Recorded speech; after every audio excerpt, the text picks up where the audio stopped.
Nasi Goreng is a staple to Indonesian cuisine. Kaya today, i-introduce namin sa inyo ang ating version of one-pot Nasi Goreng. Simulan natin sa pag-saute ng ating onion, garlic, and chicken.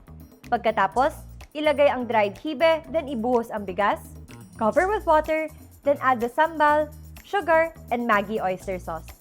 Ang Maggi Oyster Sauce ay may real taste ng oysters, so it has a really sweet yet savory tone, making our dish really elevated and restaurant-like quality. Before closing the lid, i-crumble ang ating Maggi Magic Chicken Cube. The Maggi Magic Chicken Cube helps bring a lot more flavors to the dish. Kaya all-in-one na talaga siya. Alam nyo ba na may halong Maggi Magic Syrup ang Maggi Magic Chicken Cube? Haluin at hayaan itong maluto for 15 minutes. Once the rice is cooked, mag-crack tayo ng itlog sa taas at hayaan ng 10 minutes sa warm setting. Kapag naluto na ang itlog, top your dish with spring onions and toasted garlic. At para sa extra anghang, top with extra sambal. Very flavorful.